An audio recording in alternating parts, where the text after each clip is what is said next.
dengan sistem pengelolaan BLUD mereka masih banyak berharap ke APBD. Ya. Jadi ini yang nanti kita skala prioritas kita sampaikan kepada kepala daerah yang baru dan beserta jajarannya, terutama Dinas Kesehatan.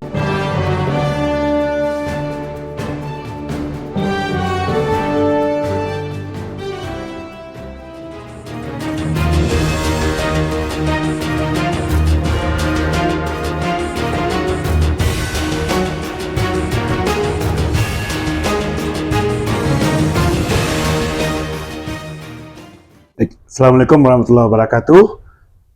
Kembali bersama dengan podcast Suara Dewan. Di studio kita telah hadir kembali Bapak Ketua Komisi 2 DPRD Kota Bukit Tinggi, Bapak Amrizal. Pada kesempatan kali ini kita akan coba mengulas tentang kegiatan kunjungan, ya Pak? Kunjungan Komisi 2 beberapa hari ini ke Mitra Kerja. Di Pemko Bukit Tinggi. Mitra kerja di Pemko Bukit Tinggi. Ada beberapa SKPD, ya Pak ya? Beberapa SKPD yang telah kita kunjungi. Nah, mungkin kita akan fokus dulu Pak terkait dengan Dinas Kesehatan Pak. Karena kita melihat di Dinas Kesehatan sendiri, Komisi 2 sudah juga mengunjungi RSUD dan juga mengunjungi Puskesmas Balai Pancah.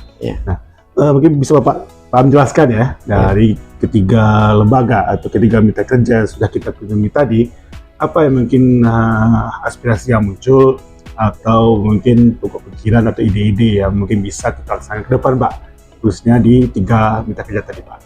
Ya guys, silakan Pak. Terima kasih. Assalamualaikum warahmatullahi wabarakatuh. Waalaikumsalam. Jadi mengenai kunjungan Komisi 2 ke dinas terkait, tentu tujuan pertama tentu silaturahmi. Demi kita mengenal lebih dekat dinas-dinas yang di bawah Komisi 2. Kemarin pada 2 hari yang lalu kami mengadakan kunjungan ke Dinas Kesehatan, yaitu tepatnya di RSUD Kota Bukit Tinggi, di mana di RSUD juga dihadiri oleh Ibu Dinas, Kepala Dinas Ibu Linda Feroza, kemudian juga Direktur RSUD beserta jajarannya. Dan kami Komisi 2 didampingi juga oleh pimpinan DPRD, yaitu Wakil Ketua 2 Bapak Zulamdi Nova Chandra. Dalam hal kunjungan tersebut, di samping tugas fungsi pokok kita selaku eksekutif di legislatif, tentu ada kemitra kerjaan yang terkait dengan Komisi 2, diantaranya salah satunya Dinas Kesehatan. Tentu kami hadir dan menyambangi Dinas Kesehatan, tentu dalam hal pertama tentu kemitraan kita selaku di legislatif dalam tugas fungsi pokok yaitu pengawasan. Di RSUD melalui Kepala Dinas beserta Direktur dan jajarannya, mereka menyampaikan beberapa persoalan kepada Komisi 2, dan ini kami tanggapi dan kami persilakan Ibu Dirut menyampaikan. Pertama itu terkait dengan fasilitas dan sarana. Jadi mereka mengenai fasilitas, mereka kekurangan fasilitas. Ada beberapa ruangan yang dibutuhkan untuk menempatkan sarana tadi, mungkin itu berupa alat medis, alkes gitu kan. Dan ini menurut Direktur ini bisa dapat bantuan dari pusat asalkan sarananya memadai juga.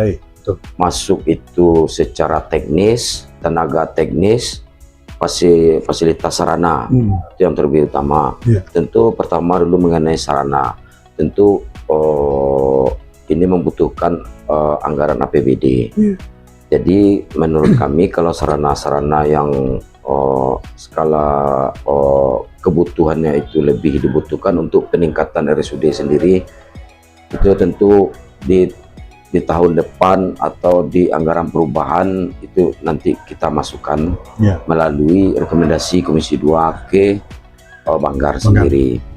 Apalagi ini menyangkut bangunan fisik tentu kajiannya agak panjang juga. Mungkin di tahun 2026 dapat kita masukkan. Mudah-mudahan ini dapat kita sampaikan nanti di DPRD. Tentunya bagi ini sudah merupakan catatan bagi DPRD tentang sarana prasarana tersebut, apalagi yang berkaitan dengan APBD. Kemudian ada lagi persoalan, yaitu persoalan tenaga ahli. Ada 3 orang spesialis dokter itu yang statusnya masih kontrak. Menurut keterangan Direktur RSUD, yang satunya itu udah mengundurkan diri. Kalau tidak salah anestesi apa itu. Yang jelas ada spesialis jantung 3 orang di dalam 3 orang itu. Dan sekarang masih kondisinya masih digaji dengan APBD. Jadi Ibu Direktur juga menyampaikan ada persoalan tenaga kontrak yang sekarang ada sekitar 72 orang. Ya, itu masih digaji dengan APBD katanya. Jadi, beliau beralasan ini kebutuhan. Baik, di sana tuh ada tenaga medis, dokter juga, dan kemudian ada tenaga IT-nya, seperti itu. Jadi hal-hal yang menyangkut dengan APBD nanti di anggaran perubahan kami upayakan diajukan di perubahan anggaran. Seperti itu mungkin jawabannya. Kemudian terkait dengan Puskesmas Gulai Bancah, kami juga kunjungan ke Puskesmas Gulai Bancah. Di sana persoalan pertama itu area lokasi puskesmas itu menurut informasinya mungkin Kapus sendiri juga tidak memahami hal tersebut karena juga itu bukan wewenang beliau. Jadi ada undangan dari Kemenak. Jadi Kemenak menyampaikan bahwasanya itu adalah aset Kemenak. Dan mungkin ada beberapa persoalan tersebut. Nanti kami juga akan menyampaikan kepada asisten terkait itu, kalau tidak salah asisten 2 dan asisten 3. Ini juga kita sampaikan nanti ke Komisi 1. Karena itu persoalan aset. Hendaknya pemerintah cepat menanggapi hal-hal seperti ini karena Puskesmas Gulai Bancah sangat dibutuhkan oleh masyarakat Gulai Bancah. Untuk pelayanan kesehatan. Kalau ini tidak cepat dituntaskan, tentu menimbulkan persoalan antara pemerintah dan dinas Kemenak sendiri. Tapi kami juga tidak tahu bagaimana itu situasinya atau perjanjiannya sebelumnya. Nanti kita akan tanyakan kepada aset dan asisten 2 dan asisten 3. Seperti itu. Seperti ini mengenai RSUD yang bisa menjadi kebanggaan masyarakat Kota Bukit Tinggi pada khususnya. Jadi RSUD menyampaikan pimpinan RSUD menyampaikan beberapa hal tersebut, kendala-kendala yang tadi itu. Jadi kita inginnya RSUD itu pertama, menurut laporan dari Dirut RSUD itu mereka bisa mendapat PAD-nya tahun kemarin kalau tidak salah lebih kurang 12 miliar. Untuk tahun 2025 mereka menyampaikan capaiannya 14 miliar. Tapi dengan yang sudah ada 12 miliar itu dengan pengelolaan uangan apa namanya BLUD ya. Dengan sistem pengelolaan BLUD mereka masih banyak berharap ke APBD. Jadi ini yang nanti kita salah satu yang jadi skala prioritas kita sampaikan kepada kepala daerah yang baru dan beserta jajarannya, terutama dinas kesehatan. Dan di tahun 2025 kabarnya tidak ada dapat bantuan DED. DAK tidak dapat DAK. Jadi dengan tidak adanya bantuan DAK 2025 ini, kita tidak tahu juga sebab akibatnya tidak adanya bantuan DAK. Sebabnya kan masalahnya banyak mungkin kegiatan-kegiatan RSUD yang tidak dapat terlaksana.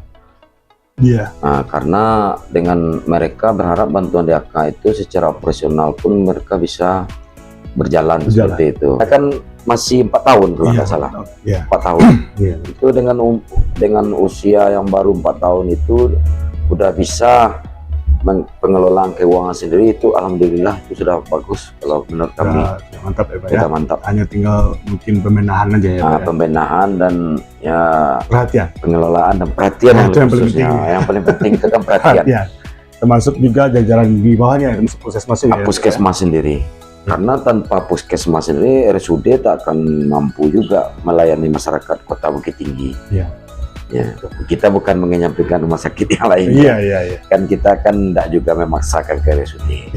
Masyarakat kita bebas memilih. Tapi yang jelas yang perlu kita majukan itu adalah RSUD yang milik kota kita sendiri ya Pak ya. Pemerintah daerah kita. Pesan dari Pak Am khususnya mengenai pelayanan kesehatan Kota Bukit Tinggi. Jadi itu pesan dari kami khususnya Komisi 2 DPRD Kota Bukit Tinggi. Pesannya melalui pemerintah, tentu pemerintahan yang baru ke depannya lebih menseriuskan di bidang pelayanan dasar, terutama kesehatan.